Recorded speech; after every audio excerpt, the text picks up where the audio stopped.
Bonjour. Dans la dernière Haftara j'ai fait une vidéo sur la Haftara de Hazon et je me suis exprimé là-dedans en disant que chaque fête avait un ton différent. Donc nous sommes veille de Shavuot. Je vais donc lire la Haftara de Shavuot pour vous montrer comment il était le ton de Shavuot. Ce ton-là, on le lit aussi quand on lit la Megillah de Ruth. Vous savez qu'à Shavuot, on lit la Megillah de Ruth et on lit les Hazarot. Les Hazarot ont aussi un ton différent de la Megillah. Et la Megillah et la Haftara a emprunté à la Megillah ou bien la Megillah a emprunté à la Haftara le ton. Le ton, les Keta'im, les arrêts, les Ta'amim surtout, avec le ton que nous on pratiquait à Meknes, au Maroc. Je pense que dans plusieurs villes du Maroc, c'était à peu près la même chose. Ce Frou, Fès, tout ça, c'était à peu près la même chose. Tanger, ces judéo-espagnols, ils avaient un ton peut-être légèrement différent. Meknes, c'était comme ça. Contrairement à ce qu'on pense aujourd'hui dans certaines synagogues, pas tous, à Jérusalem, les gens montent au Haftarot et à peine si ce n'est pas comme si on lisait un journal. On ne sait pas ce tout, c'était très sévèrement et puis appris, on passait des moments, des heures et des journées pendant l'apprentissage à apprendre ces tons et avec les ta'amim respectés. Les ta'amim, c'est une ponctuation, on lit pas ça comme ça, on respecte les arrêts, surtout les arrêts, et on respecte comme vous dites, comme ils disent en français, les virgules, les points-virgules, et les points, etc. Et les ta'amim chez nous, en même temps c'est une note musicale, et en même temps ça permet la respiration du lecteur et la compréhension du texte surtout. Donc sur cette Haftara de Shavuot, il s'agit du rêve de Hiskiel. C'est un rêve extrêmement important.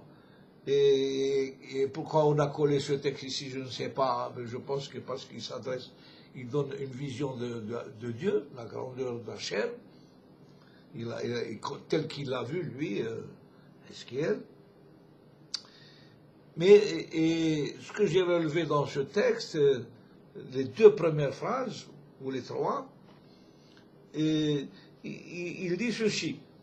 Il dit, voilà, il place la scène, si vous voulez. Il dit, voilà, j'ai 30 ans, et je me trouve à une époque de l'exil de Yaachin, parmi les exilés, et voilà ce qui m'est arrivé, et voilà ce que je vois.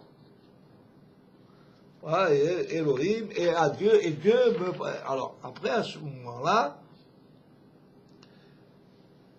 l'Éternel a parlé de s'adresser à Yarim, donc là, le ciel s'assombrit, il décrit, je me trouvais parmi les exilés, et le ciel s'assombrit, et je perçus une vision divine. Ce 5e jour, du 5e mois, etc. Là, il parle à la mode personnelle. Et là, tout d'un coup, à la phrase, avant la fin du paragraphe, la phrase est la suivante. Là, la main de Dieu s'est tendue sur lui. J'insiste sur le mot lui. La main d'Hachem s'est tendue sur Hiskiyahu. Là, la main d'Hachem s'est tendue sur lui. Il nous racontait qu'il a vu que la vision commence, et tout. Pourquoi il ne dit pas que la main d'Hachem, c'est sur moi? Et elle vient sur moi, où Hachem me paraît. Mais après cette phrase, donc la main d'Hachem s'est tendue sur lui, mais après cette phrase, il dit tout de suite une autre phrase, voilà ce que je vois. Et il va nous dire ce qu'il voit. Mais il emploie le mot je.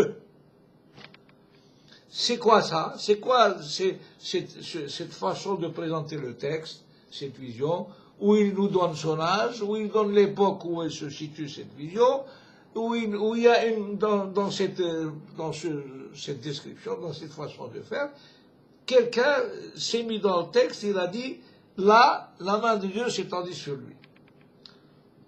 On dirait un témoin. Il semble qu'il y ait eu un témoin. Un témoin qui dit, la main d'Hachem s'est tendue sur lui.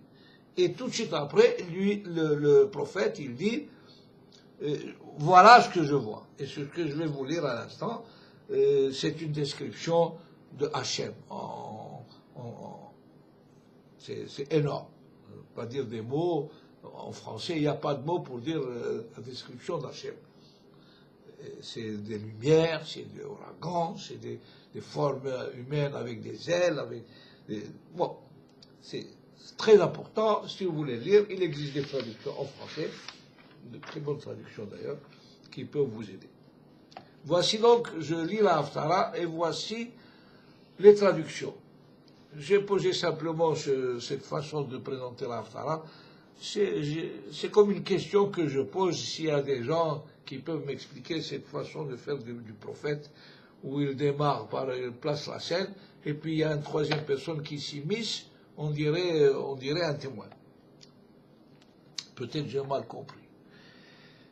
Bon, maintenant, le problème que je dois faire, c'est que je dois vous lire la Haftara.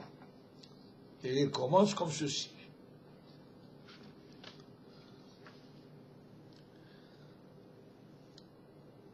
ויהי ב30 שנה ברביעי ב5 לחודש ואני בתוך הגולה הנהר כבר נפתחו השמיים ואראה מראות אלוקים ב5 לחודש היא השנה החמישית לגלות המלך יואכים. היה דבר השם אל יחזקאל בן בוזי הכהן בארץ גזדים הנהר כבר ותעל שם יד השם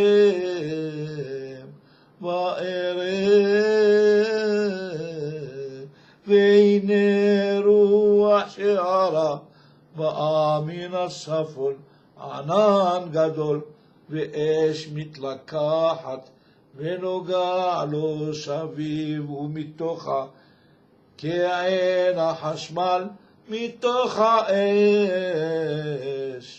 ומתוכה דמות 4 חיות וזה מראיהן דמות אדם להנה ו4 פנים לאחת ו4 כנפיים לאחת להם ורגליהם רגל ישרם וגם רגליהם ככף רגל עגב ונוצצים נחושת קלן וידי אדם מתחת כפיהם על 4 רבעיהם ופניהם וכנפיהם ל4 עוברות אישה אל אחותה כנפיהם לא ישבו בלכתן איש אל עבר פניו ילכו ודמות פניהם פני אדם ופני אריה על הימין ל4 ופני שור מהשמאל ל4 ופני נשר ל4 ופניהם וכנפיהם פרודות מלמעלה לאיש 2 חוברות איש ו2 מכסות את גביעותינה ואיש אל עבר פניו ילכו אל אשר יהיה שם הרוח ללכת ילכו לא ישבו בלכתן ודמות החיות מראיהן כגחלי אש בוערות כמראה הלפידים היא מתהלכת בין החיות ונוגע לאש ומן האש יוצא ברק והחיות רצו ושוב כמראה הבזק ואראה החיות, והנה אופן אחד בארץ אצל החיות לארבעת פניו, מראה אופנים ומעשיהם כעיני תרשיש, זו דמות אחד לארבעתם, ומראיהם ומעשיהם כאשר יהיה האופן בתוך האופן. על ארבעת רבעיהם בלכתם ילכו, לא ישבו בלכתן, וגביהן וגובה להם ויראה להם, וגבותם מלאות עיניים סביב לארבעתן. ובלכת החיות ילכו האופנים אצלם, ובהנה שהחיות מעל הארץ הינשאו האופנים. על אשר יהיה שם הרוח ללכת ילכו, שם הרוח ללכת, והאופנים ינשאו לעומתם, כי רוח החיה באופנים. בלכתם ילכו, ובעמדם יעמודו, ובהינשאם מעל הארץ ינשאו האופנים לעומתם, כי רוח החיה באופנים. ודמות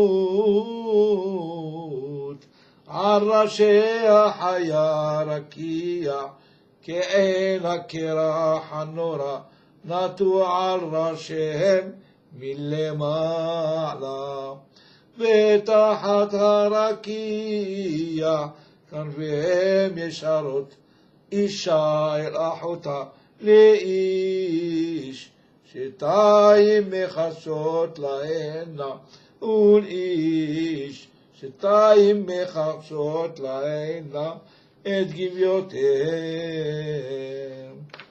ואשמע את כל כנפיהם וכקול מים רבים, כקול שדי בלכתם, כל המולה בכל מחנה בעמדם, תרפנה כנפיהן. ויהי קול מעל לרקיע אשר על ראשה, במעדם תרפנה כנפיהן. וממעל לרקיע אשר על ראשם, כמראה אבן ספיר, דמות כיסא, ועל דמות הכיסא דמות כמראה אדם עליו מלמעלה. ואראה כעין חשמל, כמראה אש בטלה סביב, ממראה מתניו ולמעלה, וממראה מתניו ולמטה, ראיתי כמראה אש ונוגע לא סביב, כמראה הקשת אשר יהיה בענן ביום הגשם, כן מראה הנוגע סביב. הוא מראה דמות כבוד השם, ואראה ואפול על פניי, ואשמע קול מדבר, ותישאני רוח, ואשמע אחרי קול רעש גדול. ברוך כבוד השם ממקורות גואלנו, השם שבאות שמו קדוש ישראל. תודה רבה, ועל הפרושן פט, חג שמח לכולם.